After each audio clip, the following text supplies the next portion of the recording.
Yıkamızlar küneden miras. Bu dünyamızlara küneden miras. Küskünler kul yetmez zat miras. Küskünmez kul yetmez zat miras.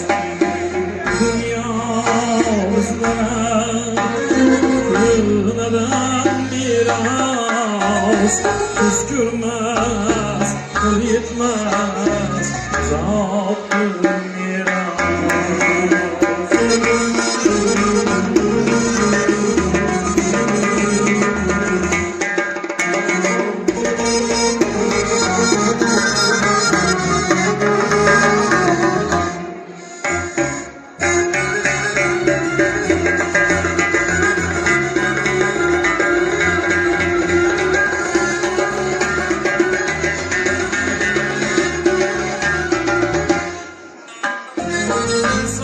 İnsanlık hayatı sınav meydanı, kanadan bin çıkar şah kebaç yağdı. Şudur bize pervaz ya fermanı, hiçbir iş Allah'dan erdi haber olmaz. Hiçbir iş Allah'ın bir haber olmaz.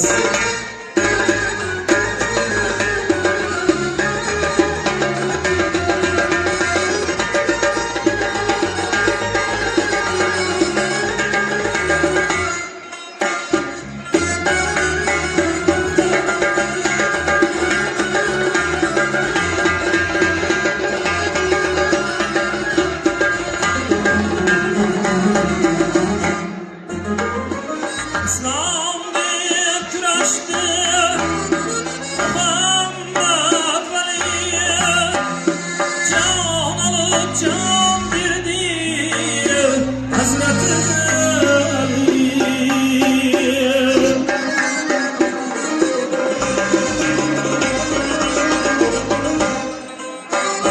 İslam bir küreşti, Muhammed Veli, can verdi Hazreti Ali. Al iman aman, alın serveri, ömür keskin kılıcı olmaz. Ömür keskin kılıcı olmaz.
Hanımlarına cönaplar, davraga tashrif buyurgan. Karanlar ko'rsatarisin, go'zallikdan ko'paysin. Kelash filmlardan bir oldinroq o'g'ilmi qizmi farzandlari bilan vaqtida Xudolarimiz oltin beshiklarda kelib o'tirmoqda nasib etsin. Ro'zmetov posolasi qabul qilib olmak sizlarga nasib etsin. Shu bugungi to'y davrasini ochiq deb e'lon qilamiz. Oldimizda qo'yilgan noz-ne'matlardan yer uchun qalbni chiqarib o'tirasizlar degan umiddamiz. Shu qalblarimizni chiqaradigan bugungi xizmatda turadigan ukamiz Elarbek ukasining ovozini ovoz, san'atiga san'at qo'shilsin. Shu bizlarning mahallada shunday yaxshi kunlar, to'ylar, tomoshalar ko'p bo'lsin. Xizmat qilmoq sana nasib etsin. Ana qarab tursam bugun Suyunshay ham kelib qo'shildi. Suyunshay ukasining ovozlariga ovoz, san'atiga san'at qo'shilsin. Bugun ukang yonida turib elatda o'zingizni yaxshilab tanıtasılar. Evvelden ham tanıtlasılar, san'atkorlar ailesi. Bugün yana chiroyli o'tib chiqarasizlar. Sizlardan san'atingizga san'at qo'shilsin, ovozimizga ovoz. Endi hali yerdan chiqib ketayotgan bu sunnat bo'ladigan yigitlarimizni Suleyman sunnatini yetibdi. Yüzü ağalarını kimdi parsidan getirsin. Şu hakkından devrenin bundan hem kegire alıp tebrikler kelip oturmak sizlerge bize nasip etsin. Şunları hemşe toylara olsun profetike. Yine hürmetle tebrikleme. Şimdi böyle şu ayarlarımız sizlerden kişine göre bir iltimasımız var. Bollarınıza karanlar. Tashrif buyurgan Sevinchoy Baxtiyorovni ham bugun davrada aziz mehmonlar. Biz ketma-ketlik va go'zal taronalarda bizga armon qilmoqlik uchun tashrif buyurgan xonadonning eng yaqinlari, mana shu mahallaning go'zal farzandlari, go'zal san'atkorlari Elyorbek hamda Sevinchoylarga navbat havola qilamiz. Marhamat. Katta rahmat. Avvalambor assalomu alaykum. Uzoq yaqindan kelgan aziz mehmonlar, aziz yurtdoshlar, barchalaringizni xush kelibsizlar deymiz. To'yxonamizda xush ko'rdik sizlarni. Xonadon sohibalarini chin qalbimiz bilan tabriklaymiz. Farhod Malika. Xonadon darg'alari Egam otamizni, Sanamjon onamizni tabriklaymiz. Qolaversa, ularning farzandlari Farhod onamizni, Malika akamizni tabriklaymiz. Bugungi yoshlarni to'ylari shu muborak bo'lsin deymiz. 2 yosh qo'shqani bilan qo'sha qarisin deymiz. Shularning huzur halovatlarini ko'rib yuringlar. Farida Galimbi xudochiliklaringiz ming yilchilik bo'lsin. Dilorom Galimbiyimiz bilan ham xudochiliklaringiz ming yilchilik bo'lsin. Xudoyim shu Temurbek ukamiz, Zinatjon singlimiz chiroyli farzandlarini ato qilganda beshik to'ylarini bundan ham kengroq davra olib sizni biz tabriklab o'tirmoq Alloh muyassar qilsin deymiz. Hammangizga yoqimli hordiq, yoqimli ishtaha tilab qo'shiqlarimiz bilan davramizni davom qilamiz. shu qo'shiqlarimiz bo'ladi. Opa-singillarimizdan iltimos qilib qolamiz. Chiroyli raqslar bilan, o'yinlar bilan davramizda birgalikda xizmat qilamiz deymiz. Katta rahmat, hammangizga sog'lik, salomatlik tilayman.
Dünyadaki mesleği